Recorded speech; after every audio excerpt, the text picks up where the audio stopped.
आप, पाकिस्तान के कप्तान हैं आप, पाकिस्तान की पूरी दुनिया में पहचान है आप, इंपोर्टेड हुकूमत के लिए तूफान है आप, इमरान खान है आप। है ये राहे अमल, आओ हम सब साथ चले, मुश्किल हो या आसानी, हाथ में डाले हाथ चले, धड़कन है पंजाब मगर दिल अपना मैदान है। मैं भी पाकिस्तान हूँ, तू भी पाकिस्तान है, तू तो मेरी जान है, तू तो मेरी आन है, तू मेरा ईमान है। बिस्मिल्लाहिर्रहमानिर्रहीम। इय्याका नअबुदु व इय्याका नस्तईन। गुजरांवाला, मैं आज आपका खास शुक्रिया अदा करना चाहता हूं।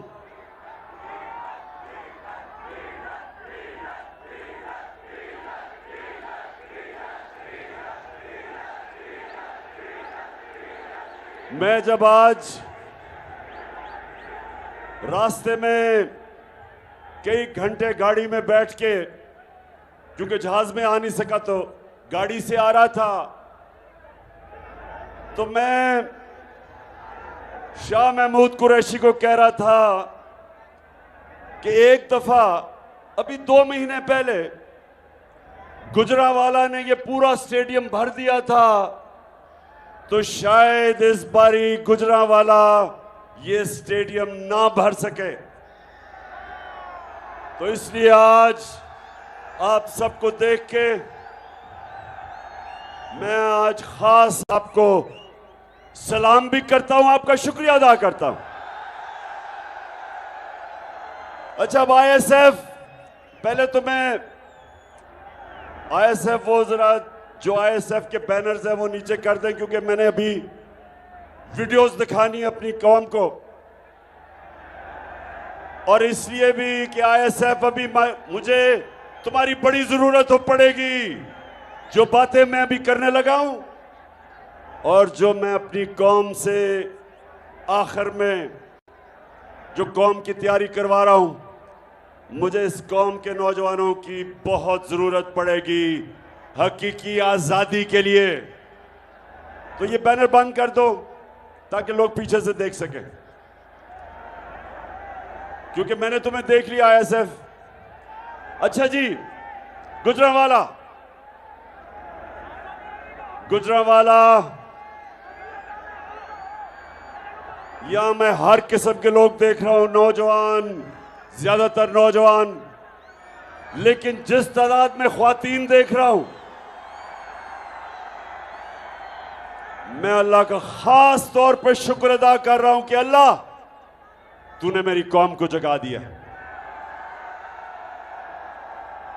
और जागी हुई कौम, शऊर वाली कौम, कौम जिसमें बेदारी आ जाती है, वो ही कौम अपनी हकीकी आजादी को छीनती है,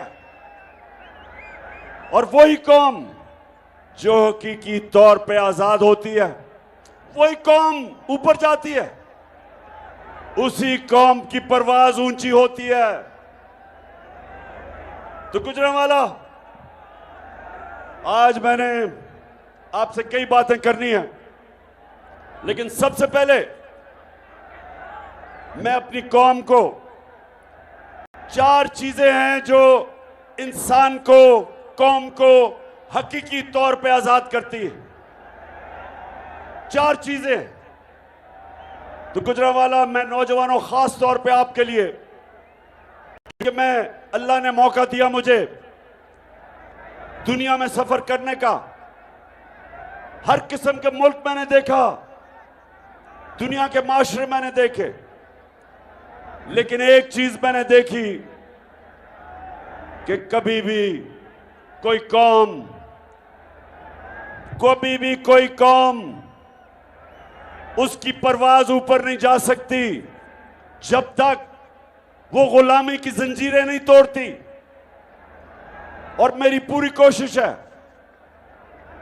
कि मैं अपनी कौम को आजाद करूं, तो चार किस्म की चीजें, चार किस्म की गुलामियां, चार चीजें हैं जो हमें गुलाम रखती हैं। सबसे पहले ये याद रखें कि ला इलाहा इल्लल्लाह इंसान को आजाद करता है। जब ये अल्लाह के सामने गुजरांवाला जब ये दावा करते हैं कि अल्लाह तेरे सिवा कोई खुदा नहीं, तेरे सिवा अल्लाह मैं किसी के सामने नहीं झुकूंगा, ये सबसे पहला दावा आजादी का है। और मैं बार बार अपने लोगों को बताता हूं कि मेरे नबी सल्लल्लाहु अलैहि वसल्लम ने मदीना की रियासत में दुनिया की तारीख का सबसे बड़ा इनकलाब लेके आए। 622 और 632 के बीच में दुनिया की तारीख का सबसे बड़ा इनकलाब वो मदीना में लेके आए। तो मैं अपने नौजवानों, मेरी पूरी कोशिश है कि मैं अपने नबी सल्लल्लाहु अलैहि वसल्लम की, आपको उनकी जिंदगी, उनकी सीरत से आपको भी आजाद करूं, क्योंकि हम अभी तक हकीकी तौर पे आजाद नहीं हुए।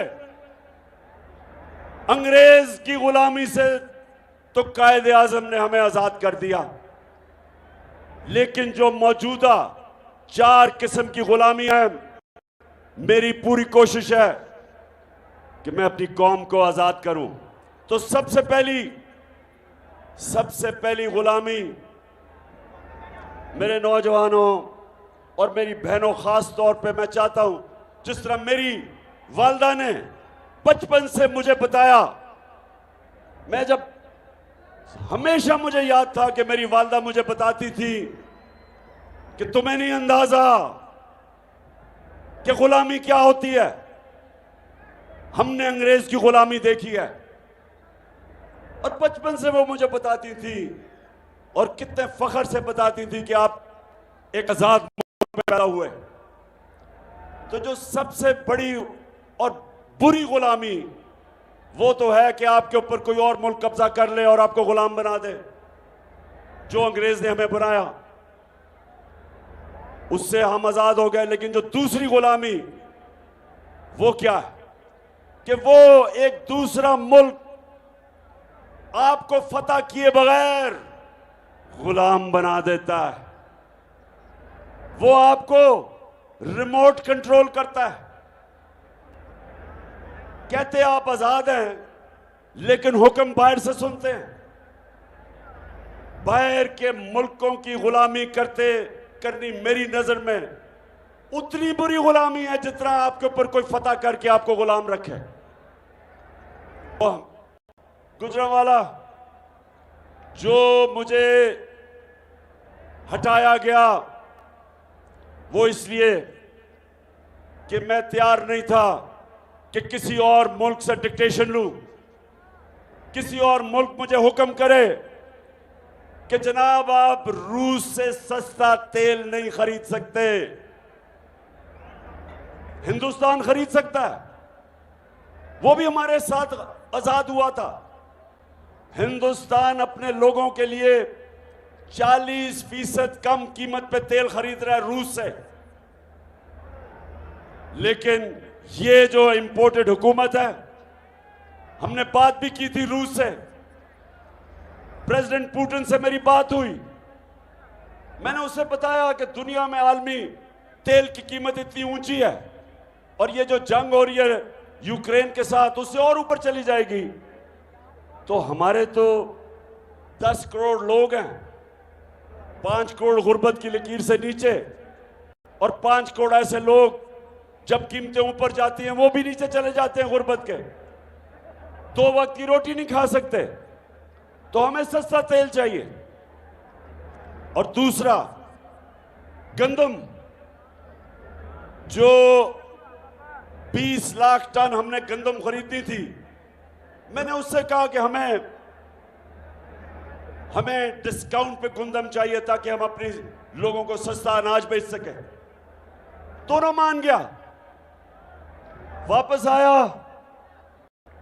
और आपको पता है जो बैरूनी साजिश चली उससे हमारी हुकूमत कराई गई और ये इंपोर्टेड चोरों को हमारे ऊपर मुसल्लत किया गया। और उन्होंने आते साथ ही पहला काम क्या किया, अमेरिका से डर के, रूस से, ना उन्होंने गंदम ली और ना ही उन्होंने सस्ता तेल लिया और उन लोगों के ऊपर महंगाई का बम फेंक दिया। कभी इतनी महंगाई नहीं हुई।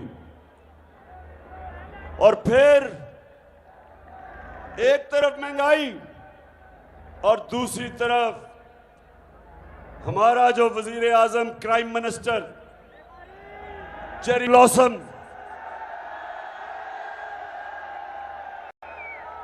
दुनिया में चला गया पैसे मांगने के लिए। अब गुजरावाला, मैं अब एक और चीज बताऊं कि जब प्राइम मिनिस्टर था मैं, तो जब भी मैं किसी बैरून मुल्क मिनिस्टर या प्राइम मिनिस्टर से मिलता था तो मुझे पहले मेरा फॉरेन ऑफिस बताता था कि इसकी रेपुटेशन क्या है, इसकी तालीम क्या है, ईमानदार है, चोर है, करप्ट है, सब कुछ पता, हर चीज जिससे भी मैं मिलता था और जो भी दुनिया में प्राइम मिनिस्टर मिलता है, हर चीज उसका अगला पिछला पहले पता चल जाता है। तो जब शहबाज शरीफ गया पैसे मांगने के लिए,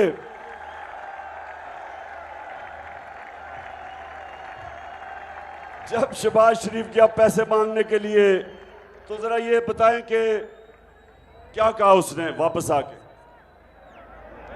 मैं सऊदी अरब से होके आया हूँ, मैं यूएई के होके, अभी मैं तुर्की होके आया हूँ, और मैंने उन भाइयों को कहा कि आप हमारे बड़े अजीम भाई हैं, हमेशा आपने हमारी मदद की।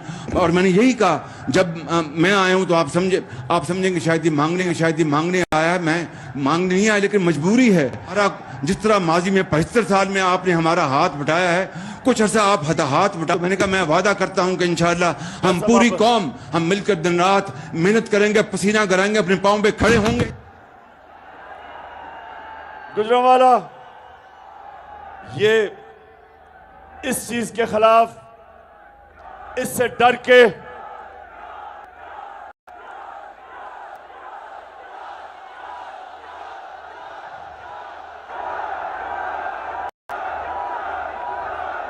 जो ये शहबाज शरीफ ने आपको नहीं बताया कि जी मैं आपसे पैसे मांगने आया हूं, मैं मजबूर हूं, पैसे वापस कर दूंगा। ये अभी आप घर इधर से जाएं, कोई मांगने वाला आपको मिलेगा, वो यही कहेगा कि मैं बड़ा मजबूर हूं, मैं मांगना नहीं चाहता लेकिन बड़ा मजबूर हूं। तो असल तो उससे पूछना चाहिए। अच्छा, अब जिधर ये मांगने गया, अब ये सुने, जो सरबराह शहबाज शरीफ को मिला, उन सबको पता होगा कि नवाज शरीफ और शहबाज शरीफ के अरबों डॉलर मुल्क से बाहर पड़े हैं। और इनका जो साथी है आसिफ जरदारी, अरबों रुपए की इनकी प्रॉपर्टीज बाहर हैं, उनको सब पता है। तो उनके सामने जब मांगने गए तो यही होना था। अच्छा, अब ये कल मिला है, ये जरा गौर से देखें पाकिस्तानियों, मैं आपको क्यों कह रहा हूं कि आपने मेरे से मिलके, मेरे साथ मिलके हकीकी आजादी की जद्दोजहद जहाद करनी है। मैं इसलिए कह रहा हूं कि मांगने वाले की दुनिया में कोई इज्जत नहीं है। आप जाके आजमा लें। मां बाप से तो कोई ज्यादा अपने बच्चों की फिक्र नहीं करता, लेकिन मां बाप के भी 2 बच्चे होंगे। एक बच्चा सारा वक्त मां बाप से पैसे मांगेगा, दूसरा उन्हीं मां बाप का बच्चा खुददार होगा, नहीं पैसे मांगेगा। मां बाप भी उस बच्चे की इज्जत करेंगे जो पैसे नहीं मांगता, हाथ नहीं फैलाता। अच्छा, यूनाइटेड नेशंस का सेक्रेटरी जनरल आया कल, अब सैलाब आया हुआ है। अब सैलाब वो आया, सैलाब इलाके देखने के लिए तो ये है अंग्रेजी में, लेकिन मैं बाद में आपको बता दूंगा वो क्या कहता है। ये जरा तमाम गौर से देखें इसको। Generous. Your help to Pakistan will help helpless people in this country.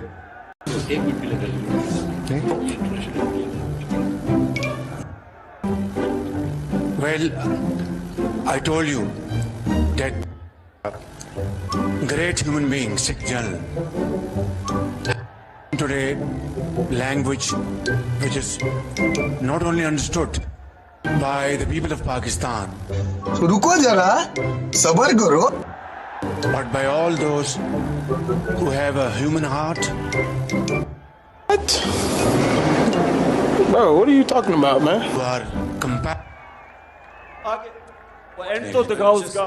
Your help to Pakistan will help helpless people in this country. एक मिनट के लिए ये इंटरनेशनल मीडिया में अंग्रेजी तो बोली मैं। Well, I told you that this great human being, Sikh General, has spoken today language which is not only understood by the people of Pakistan, but by all those who have a human heart, who are compassionate, human heart who have empathy, यानी कि and who inhuman heart भी who होता are है। generous, speaking from the core of the heart. And I am deeply touched by his message today.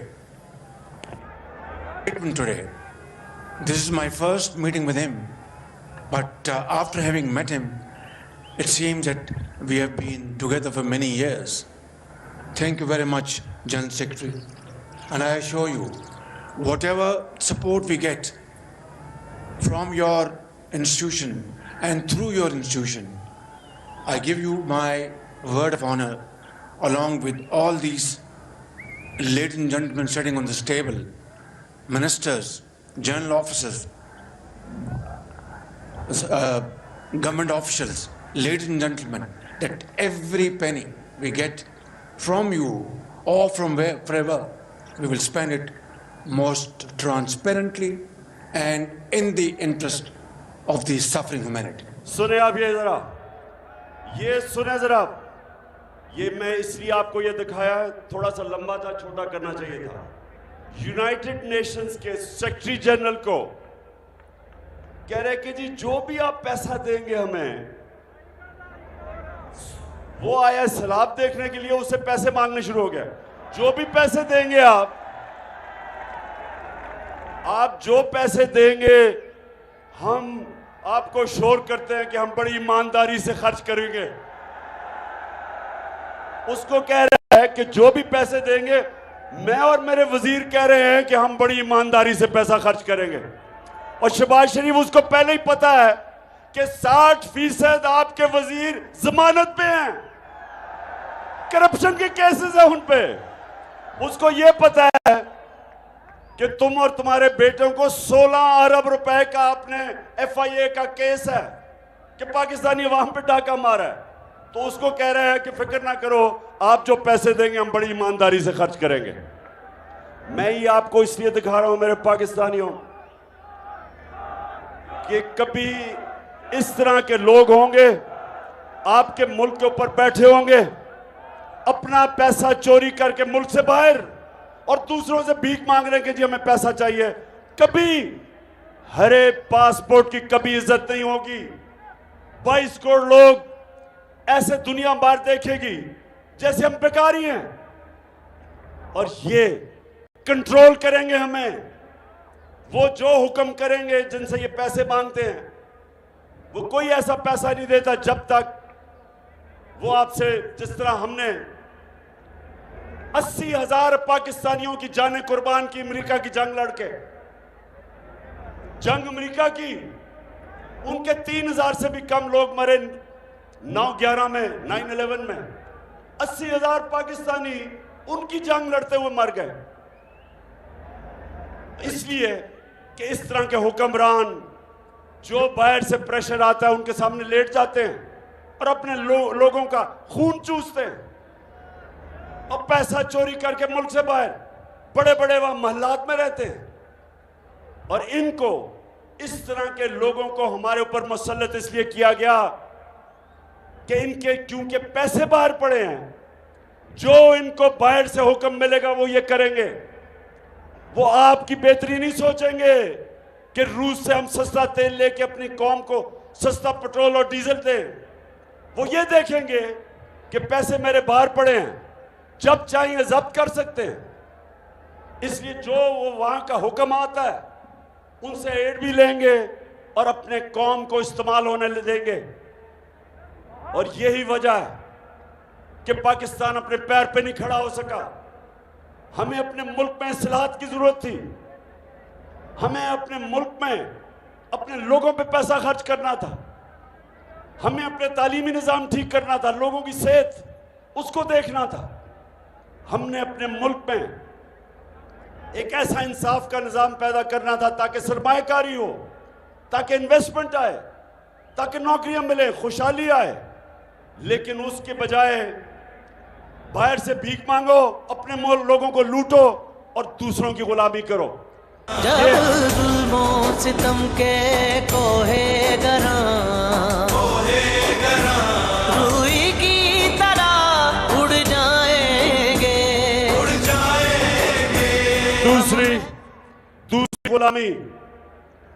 दूसरी गुलामी है गुर्बत की गुलामी। गुर्बत की वजह से लोग गुलाम हो जाते हैं। जहालत, अपने लोगों को तालीम ना दें। थोड़े से लोगों को इंग्लिश मीडियम, अच्छी नौकरियां थोड़े से लोगों की, और बाकी अवाम के लिए उर्दू मीडियम। वो पढ़ के भी बेरोजगार, फिर दीनी मदरसे, वो अलहदा तालीम। पहली दफा हमारे दौर में हमने पाकिस्तान में एक निसाब लाने की कोशिश की कि सारे लोगों के लिए मौके हों, सब ऊपर जा सकें।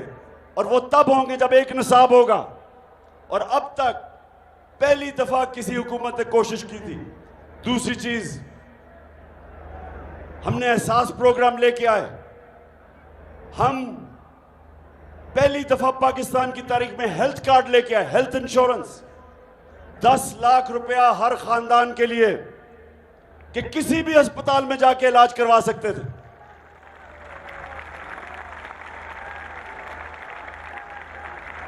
और ये हमारी कोशिश थी कि जो मदीना की रियासत में मेरे नबी सल्लल्लाहु अलैहि वसल्लम ने लोगों को आज़ाद किया था, उन्होंने पहली फलाई रियासत बनाई थी।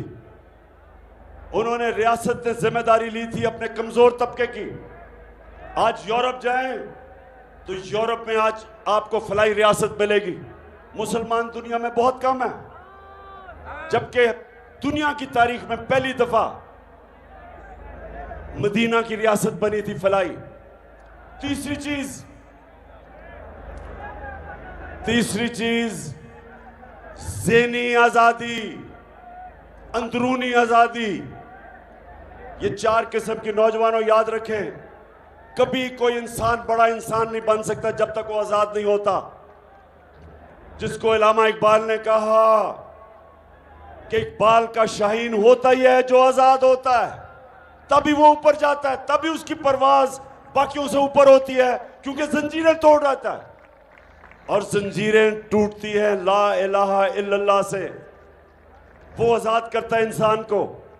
इसलिए मदीना की रियासत में वो अरब जिनकी कोई हैसियत नहीं थी, मेरे नबी सल्लल्लाहु अलैहि वसल्लम ने उनको आजाद करके, दुनिया की तारीख शाहिद है कि इतना बड़ा इनकलाब आया और उन्होंने चंद सालों में दुनिया की इमामत की।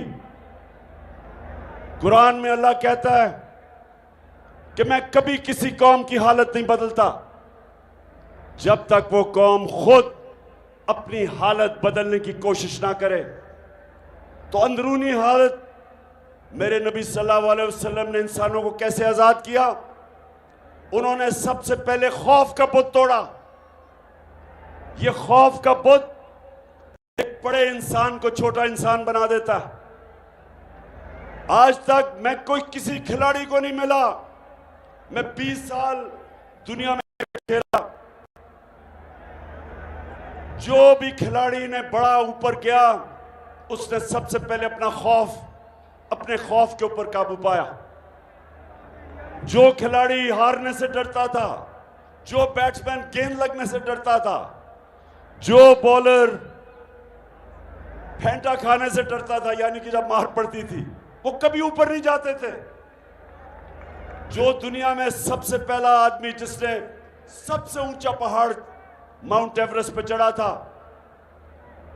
उसको पता था कि उससे पहले जिसने भी कोशिश की उस ऊंचे पहाड़ पर चढ़ने की, या वो मर गया था या वो फेल हो गया था। तो उसने पहले अपना खौफ के ऊपर काबू पाया और फिर उसने सारी दुनिया याद रखेगी कि पहला आदमी सबसे ऊंचे पहाड़ पे गया। तो ये जो आजाद किया मेरे नबी ने, खौफ का बुत तोड़ा ला इलाहा इल्लल्लाह से, वो ही लोग थे जिनकी हैसियत नहीं थी, उनकी परवाज शुरू हो गई। फिर जो पैसे का बुत है, लालच, हवस, ये भी बहुत बड़ा बुत है। इंसान पैसा बनाते बनाते तबाह हो जाता है। जो पैसा है, सब मेरे नौजवानों, आज मेरी बात याद रख लेना, बड़े बड़े मैंने लोगों को देखा कि पैसे के पीछे भाग भाग के अपनी जिंदगियां तबाह की। बड़ा पैसा कहीं ने बना के अपने बच्चों के लिए छोड़ा, उस पैसे ने बच्चों को तबाह कर दिया। पैसे से याद रखें कि कभी पैसे से इस्तेमाल ना हो, पैसे को इस्तेमाल करना सीखें, इस्तेमाल ना हो पैसे से। यह भी बड़ा बुत है। तो जब एक इंसान आजाद हो गया, जब उसकी सोच बड़ी हो गई, रहमतुल आलमीन ने उसकी सोच आलमी सोच कर दी, अपने छोटे छोटे मसलों से आजाद हो गए, वो दुनिया के लीडर्स बने। और फिर आखिरी बुत, आखिरी खौफ, आखिरी गुलामी, वो है जुल्म के बुत की, जुल्म के बुत से आजाद होना। पाकिस्तानियों, जब तक एक माशरे में इंसाफ नहीं आता, जब तक कानून की बालादस्ती नहीं होती, जब तक एक माशरे के अंदर कानून की हुक्मरानी, यानी कि ताकतवर और कमजोर के लिए एक इंसाफ का कानून नहीं बनता, जिसको रूल ऑफ लॉ कहते हैं, कोई माशरा तरक्की नहीं कर सकता। मैंने सारी दुनिया में ऐसे मुल्क देखे, हर वसाइल के बावजूद गुर्बत में डूबे हुए हैं, क्योंकि वहां इंसाफ नहीं। जब मेरे नबी सल्लल्लाहु अलैहि वसल्लम ने कहा कि तुम्हारे से पहले बड़ी कौमें तबाह हुई, जिधर ताकतवर के लिए एक कानून, ताकतवर चोरी करे तो उसको एनआरओ और छोटे चोर को जेल में डालना, क्योंकि असल कौम ताकतवर डाकुओं से तबाह होती है, छोटे चोर से नहीं तबाह होती। साइकिल चोर, मोटरसाइकिल, गाय चोर, भैंस चोर, ये मुल्क तबाह नहीं करते, लोगों को तंग होते हैं। लेकिन जब उस मुल्क का वजीर आजम, उसके वजीर, जब वो पैसा चोरी करते हैं, मुल्क तबाह हो जाता है। तो जो इंसाफ, असल में ये है इंसाफ की जंग। पाकिस्तानियों, आपको जो भी मैं कहने लगा हूं, इसके बाद जो मैं आपको तैयार करने लगा हूं, मैं इसके लिए तैयार करने लगा हूं और मैं अभी अपना लाएमल देने लगा हूं कि हमने करना क्या।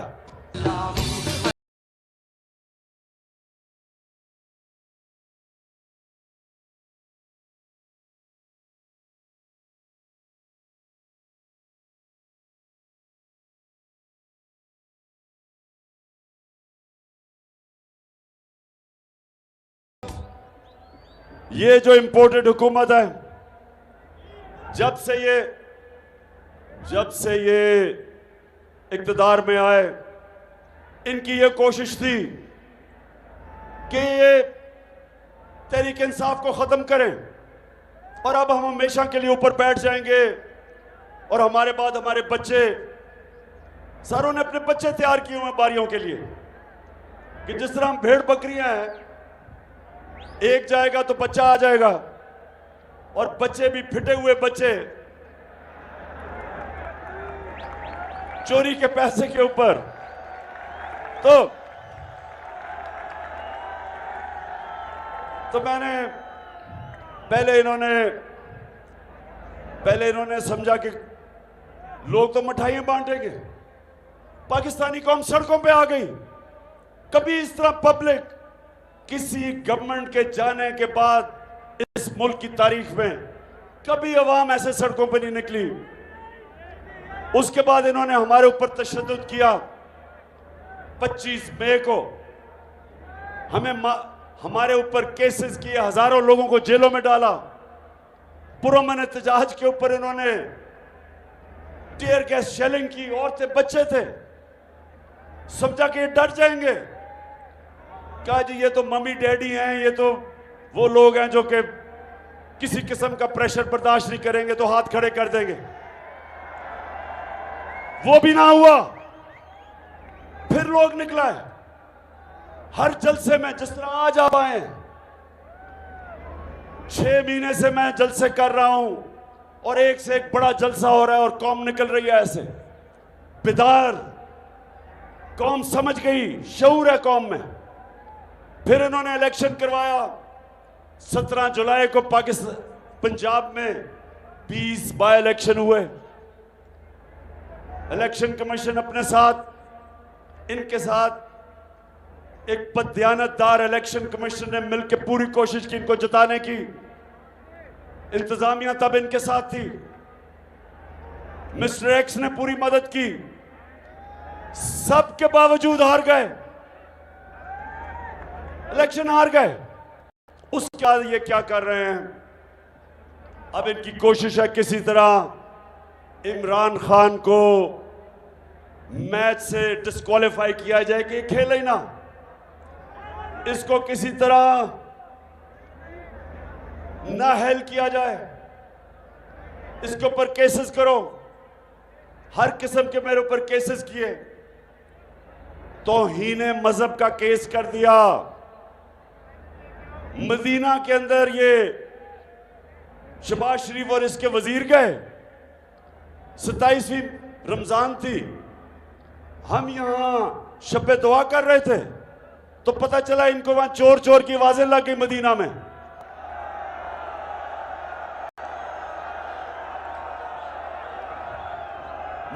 में आवाजें लगती हैं और मेरे ऊपर तौहीन मजहब कर दिया जाता है, FIR काट दी जाती है। उसके बाद हर मौका ढूंढा जाता है कि किसी तरह इमरान खान की कोई ऐसी चीज कहे केस कर दो। मुझे यही नहीं पता कितनी 20 FIR तो हो चुकी है। इन्होंने फिर क्या किया? मेरे ऊपर दहशतगर्दी का FIR काट दी। मुझे पकड़ने आ रहे थे, जेल में डालने आ रहे थे।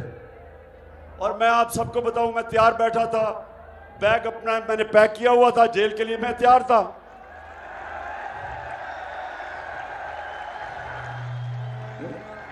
मैं तो आपको कह बैठा हूं कि जेल तो मेरे लिए बड़ी छोटी चीज है। मैं इन चोरों के खिलाफ अपने मुल्क को हकीकी तौर पे आजाद करने के लिए अपनी जान की कुर्बानी देने के लिए तैयार हूं। अब मेरे ऊपर इन्होंने दहशतगर्दी का पर्चा कर दिया। वो क्या था? मेरा जो चीफ ऑफ स्टाफ था शहबाज गिल, उसको इन्होंने अगवा किया। 2 दिन उन्होंने इसको ऊपर तशद्दुद किया। उसके बाद पुलिस स्टेशन आया, अदालत के सामने उसको पेश किया गया। उसने मुझे वकीलों के जरिए पैगाम भिजवाया कि इन्होंने मेरे ऊपर इतना तशद्दुद किया और सिर्फ एक चीज चाह रहे थे कि इमरान खान के खिलाफ कोई स्टेटमेंट दो। और उसने कहा कि मैं और तशद्दुद बर्दाश्त नहीं कर सकता।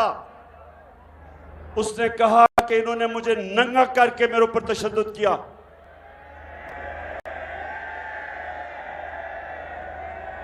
और उसने कहा कि अगर इन्होंने मुझे वापस रिमांड पे भेज दिया, मैं ज़हनी तौर पे अब ये बर्दाश्त नहीं कर सकता। तो उसके ऊपर मैंने कहा था, जब उसको रिमांड पे भेजा गया तो मैंने तो उसके ऊपर कहा कि इसके ऊपर कानूनी कार्रवाई करेंगे, कानूनी कार्रवाई। इसके ऊपर इन्होंने मेरे ऊपर दहशतगर्दी का पर्चा किया। अब मुझे बताएं, क्या यह दहशतगर्दी है? अब मैं ये सिर्फ आपको दिखाऊंगा कि मैंने क्या देखा जब मैंने ये स्टेटमेंट दी कि हम कानूनी कार्रवाई करेंगे। ये जरा देखें कि उसका हाल क्या था।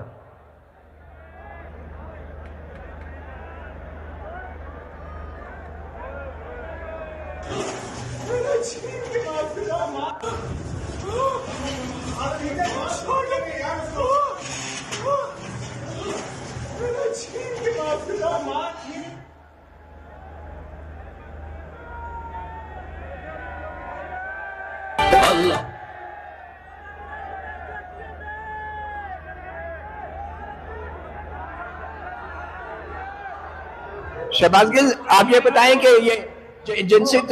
ये जरा बताएं, ये जिनसी तशद्दुद या जो सेक्सुअल असॉल्ट किसने किया? ये बिल्कुल दुरुस्त है। मेरे टेस्टिस पे और मेरे पीनस पे बिजली के करंट लगाए गए, वो मैं जिनसी तशद्दुद की बात कर रहा था। मेरे टेस्टिस और पीनस के ऊपर इलेक्ट्रिक करंट लगाया गया और वो तशद्दुद किया गया ताकि मैं कोई भी स्टेटमेंट दूं किसी के खिलाफ। आपने सुना शहबाज गिल?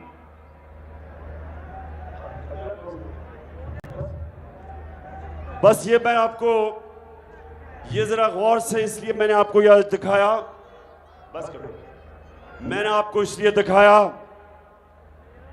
कि ये कोई दहशतगर्द नहीं था, ये कोई कातिल नहीं था, ये एक असिस्टेंट प्रोफेसर है अमेरिकी यूनिवर्सिटी के अंदर, उससे ये किया गया। इसके ऊपर मैंने रिएक्ट किया था। जो मेरे ऊपर तौहीन अदालत का केस है उसके ऊपर तो मैं बात नहीं करूंगा क्योंकि वो सब जुडिस है, लेकिन मैं सिर्फ ये जो मेरे ऊपर दहशतगर्दी का इन्होंने पर्चा किया है, मैं उसके ऊपर ये बताना चाहता था कि क्या वजह थी कि मैंने कहा कि मैं लीगल एक्शन लूंगा।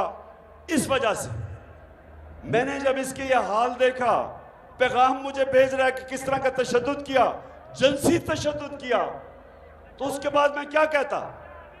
मेरा वो चीफ ऑफ स्टाफ था, क्या मैं रिएक्ट ना करता? आप मुझे बताएं, मैं रिएक्ट करता या ना करता? तो गुजरावाला, मैं ये जरूर कहना चाहता हूं कि जो इस्लामाबाद हाई कोर्ट है, मैं आज इसलिए नहीं कह रहा कि मेरा केस लगा हुआ है। मैं जब हुकूमत में भी था, मैं अब भी ये कहता हूं कि ये जो अथर मिनल्ला का जो हाई कोर्ट है इस्लामाबाद का, इसने बड़े ज़बरदस्त फैसले किए हैं। मैं इसकी कई दफ़ा इनकी तारीफ की है, इन्होंने स्टैंड लिए हैं ऐसे, और मैं कभी जो भी ये फैसला करेंगे मैं कबूल करूंगा। उन्होंने मुझे बात करने की इजाज़त नहीं दी, अगर बोलने देते तो मैं शायद कुछ बता ही देता कि किस माहौल में मैंने किया। बहरहाल वो केस भी चलेगा। अब गुजरावाला, अब जरा मेरी बात अपने गौर से सुननी, क्योंकि मैं अब आपको वो एक्शन के ऊपर आ रहा हूं कि 4 महीने से 5 महीने से बल्कि मैं पब्लिक में हूं। मैं तकरीबन ज्यादातर शहरों में, बड़े बड़े शहरों में जलसे कर बैठा हूं, 2-2 जलसे कर बैठा हूं। जिस तरह गुजरावाला में ये दूसरा जलसा है। मैं सबसे पहले तो अल्लाह का शुक्र अदा करता हूं कि कभी मैंने अपनी कौम में इस तरह का शऊर नहीं देखा, कभी मैंने अपनी कौम को इस तरह इश्यूज की समझ और बेदारी नहीं देखी जो आज है मेरी कौम में।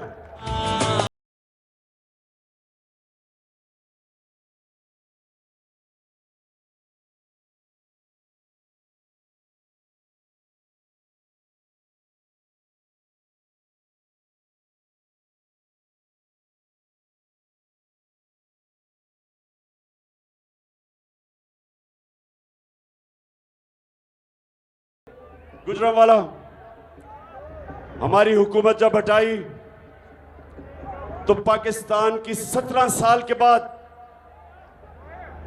हमारी जो मुल्क तरक्की कर रहा था, जो हमारी दौलत में इजाफा हो रहा था, जिसको ग्रोथ रेट कहते हैं, 17 साल में वो सबसे बेहतरीन परफॉर्मेंस दिया हमारे तीसरे और चौथे साल में। हम 5.6% पे ऊपर जा रहे थे तीसरे साल, और चौथे साल 6% पे ऊपर जा रहे थे। हमारे मुल्क में जो हमारी एक्सपोर्ट्स थी, पाकिस्तान की तारीख की सबसे ज्यादा एक्सपोर्ट्स थी, यानी डॉलर, हम जो चीजें बेच रहे, सबसे ज्यादा डॉलर पाकिस्तान में आ रहा था एक्सपोर्ट से। और दूसरा, जो बैरूनी मुल्क पाकिस्तानी थे, उन्होंने हमारे पे एतमाद किया। पाकिस्तान की तारीख में सबसे ज्यादा उनका डॉलर आ रहा था, रेमिटेंसेस आ रही थी, सबसे ज्यादा टैक्स कलेक्शन थी। हमने सबसे ज्यादा पाकिस्तान की तारीख में आमदनी हमारी थी, टैक्स कलेक्शन थी। हमारी 4 जो बड़ी बड़ी फसलें थी, हमारे 2 साल में रिकॉर्ड पैदावार थी। और ये इमरान खान नहीं कह रहा, ये जो इस हुकूमत ने, जो इकोनॉमिक सर्वे ऑफ पाकिस्तान, जो ये हुकूमत माइशत के ऊपर जो एक पेपर पब्लिश करती है, उसके मुताबिक ये सारी चीजें मैं आपको बता रहा हूं। जब से ये आए हैं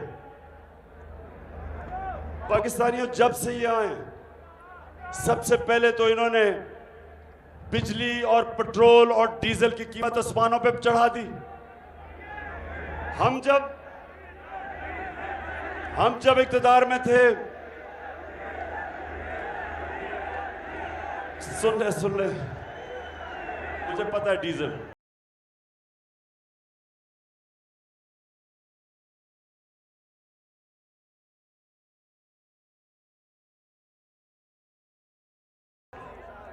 हमने क्या किया हमारे दौर में तेल, ये जरा गौर से सुने ताकि आप में शऊर है, आपको समझ आए कि मुल्क के इश्यूज की आपको समझ आए।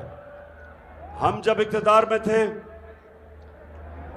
आलमी मार्केट में तेल $103 से $115 पे गया। आज तेल आलमी मार्केट में $90 का है, उससे सस्ता है। हम पेट्रोल ₹150 लीटर पे दे रहे थे और फजल रहमान को ₹145 लीटर पे दे रहे थे। इसलिए हमने कोशिश की कि जब आप पेट्रोल और डीजल बढ़ाएंगे सब कुछ बढ़ जाता है, लेकिन हम चाहते थे कि जब ये चीजें बढ़ाएं तो मेरे लोगों के ऊपर बोझ पड़ता है। लोग गुर्बत के लकीर के नीचे चले जाते हैं जब महंगाई होती है। तो हमने अपने लोगों को महंगाई से तहफ़्फ़ुज़ दिया। हमने और जगह से पैसे लिए, हमने वो पैसे से कम कीमत पे तेल, पेट्रोल और डीजल और बिजली कम कीमत पे लोगों को दी कि लोगों पे बोझ ना पड़े। उसके अलावा हमारे दौर में रुपया 178 पे था जब ये नो कॉन्फिडेंस मोशन आई, 178 पे डॉलर था। जब से ये आए हैं डॉलर आज पहुंच गया 230 पे। इसकी वजह से मजीद महंगाई, आज पेट्रोल और डीजल 240 तक पहुंच गया। आज बिजली जो हमारे दौर में 18 रुपए यूनिट थी, आज वो 36 रुपए यूनिट कहते हैं। टैक्सेस मिला के 55 रुपए यूनिट पे बिजली मिल रही है। 3 गुना ज्यादा। सवाल यह है कि कौन सी क़यामत आई थी कि इतनी महंगाई हो गई?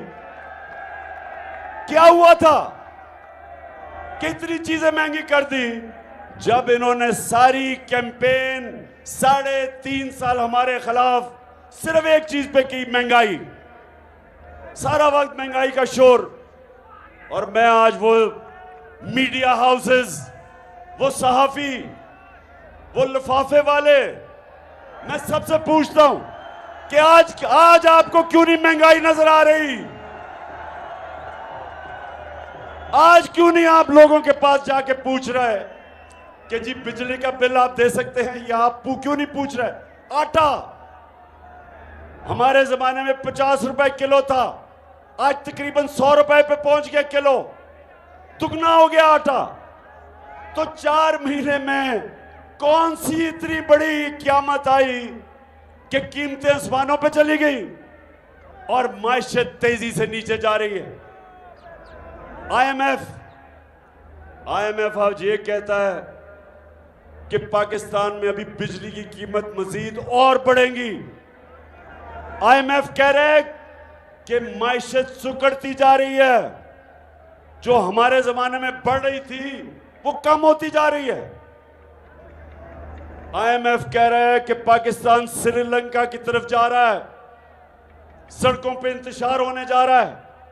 ये मैं नहीं कह रहा, आईएमएफ कह रही है, क्योंकि बेरोजगारी बढ़ रही है। इंडस्ट्रियां, जो इंडस्ट्री में हमारी बढ़ रही थी तेजी से, वो नीचे जा रही है। किसानों के लिए जो ट्यूबवेल में बिजली की कीमत, जो डीजल की कीमत, किसानों के लिए जो खादों की कीमत, डीएपी की कीमत, तो सारों को नजर आ रहा है कि अगले हम वो उस तरह की पैदावार हमारी अब नीचे जाएगी। तो इसलिए मेरा आज सवाल है कि जिन लोगों ने साजिश करके इनको हमारे ऊपर मुसल्लत किया, मैं उन सब से पूछता हूं कि क्या आपको पाकिस्तान की फिक्र नहीं? क्या आपको खौफ नहीं आ रहा कि हमारा मुल्क किधर जा रहा है? और क्या ये जो ऊपर बैठे हुए हैं, क्या कोई भी अब ये समझता है कि ये मुल्क को निकाल सकते हैं इस दलदल से? क्या कोई आप सामने समझते हैं कि वो जो शहबाज शरीफ हम इश्तिहारों के अंदर बड़ा कारनामे करता था, अरबों रुपए के इश्तिहार खर्च करके, कोई भी आप समझता है कि ये मुल्क को इस दलदल से निकाल सकता है? ये मजीद और हम नीचे जा रहे हैं। और इसलिए जो हम कहते हैं कि जब तक इस मुल्क में साफ और शफाफ इलेक्शन नहीं होते, जब तक सियासी इस्तेकाम नहीं आता, तो मायशत इसी तरह नीचे जाती रहेगी। माशी इस्तेकाम आएगा सियासी इस्तेकाम से। और इसलिए मैं अपनी सारी कौम को आज एक पैगाम देने आया हूं। ये मैंने एक फैसला किया था कि गुजरांवाला जलसे में मैं अपनी कौम को एक कॉल दूंगा, मैं अपनी कौम को तैयार करूंगा कि हम अपने आप को इनसे हकीकी तौर पे आज़ाद करें। और कौम तब आज़ाद करेगी जब कौम अपनी आज़ादी छीनेगी। और जो मैं अब देख रहा हूं, मैंने ये फैसला किया कि मैं अपनी सारी डिस्ट्रिक्ट की तंजीमों को, सारों को मैंने खत लिखा है कि तैयार हो जाओ, अपनी डिस्ट्रिक्ट्स में लोगों को मोबिलाइज करो और इंतजार करो कि जब मैं कॉल दूंगा। और जब मैं कॉल दूंगा सबने तैयार होना है, सारे पाकिस्तान ने तैयार होना है। खुदा करे सदा हरी भरी रहे, ज़मीं की गोद रंग से उमंग से भरी रहे, ज़मीं की गोद रंग से उमंग से भरी रहे। मैं जो चाहता हूं कि मेरी नौजवान, मेरी आईएसएफ यानी स्टूडेंट्स, मेरी ख्वातीन, मैं चाहता हूं सारे, मेरी तंजीमें सब तैयारी करें और आप तैयारी करें कि मैंने अब आपको कॉल देनी है और कभी भी मैं दे सकता हूं। मैं अपनी तैयारी कर रहा हूं और मैं इस नतीजे पे आ गया हूं कि सारा जो मैंने 5 महीने में देखा, मेरी पूरी कौम तैयार बैठी। लोग तैयार हैं, लोग तैयार हैं कि अगर साफ और शफाफ इलेक्शन ये नहीं करवाएंगे तो लोग तैयार हैं पाकिस्तान की सड़कों पे आके पुरअमन एहतजाज करके यहां जबरदस्ती इलेक्शन करवाएंगे हम, क्योंकि हमें नजर आ रहा है कि इलेक्शन से भाग रहे हैं। आपको पता है बाय इलेक्शन कैंसिल कर दिए, 2 दिन पहले इलेक्शन कैंसिल कर दिए, क्योंकि इनको खबर आ गई थी कि जिस तरह ये पहले हारे हैं उससे भी बुरी तरह हारेंगे, इसलिए ये इलेक्शन से भाग रहे हैं। और इसलिए हमने इनको इलेक्शंस पे लेके आना है।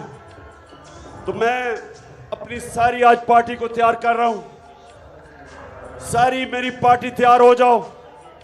ये जो अब मेरी कॉल होगी ये इंशाल्लाह पाकिस्तान को, ये मेरे पाकिस्तानियों को, मैंने जो देख लिया ऊपर से लेके नीचे तक सब तैयार बैठे। क्यों गुजरावाला तैयार हो? फिर से तू अड़ जा, फिर से तू डट जा, फिर से वो बल्ला घुमा।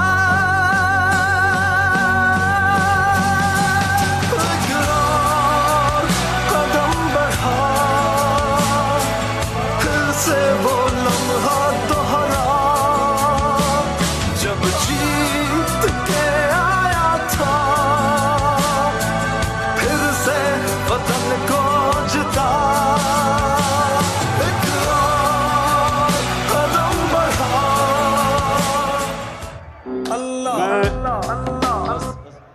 मैं आखिर में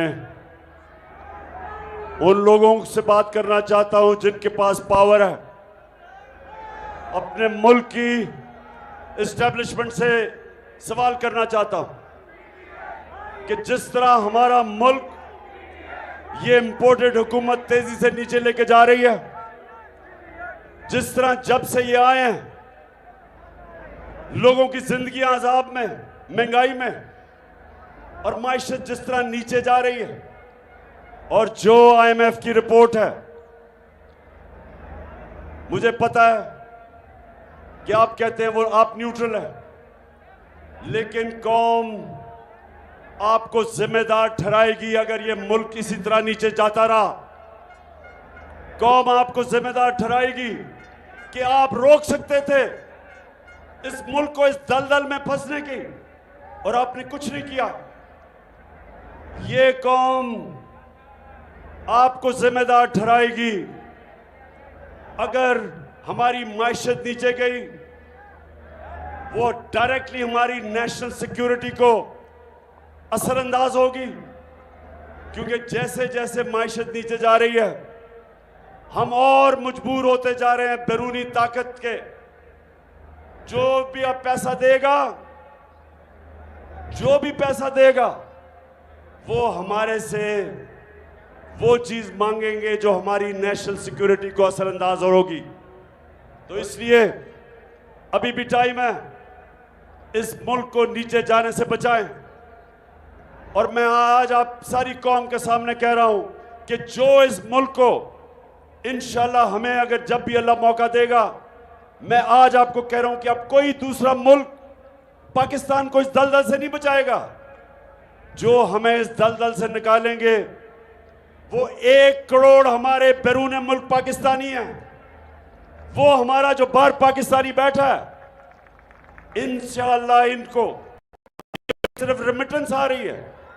हमने जिस दिन इस मुल्क में इनकी सरमायाकारी ले आए, 1 करोड़ में से 5 लाख पाकिस्तानियों ने भी, बैरून मुल्क पाकिस्तानियों ने इस मुल्क में सरमायाकारी शुरू कर दी। हमारे पास इतने डॉलर आ जाएंगे कि हमें कभी किसी के सामने हाथ फैलाना नहीं पड़ेगा। मैं आज गुजरांवाला का खास तौर पे फिर से शुक्रिया अदा करता हूं कि 2 महीने में दूसरी दफा आपके पास आया हूं और माशाअल्लाह आपका जुनून, आपका जज्बा, आपका शऊर, मैं आपको सलाम करता हूं।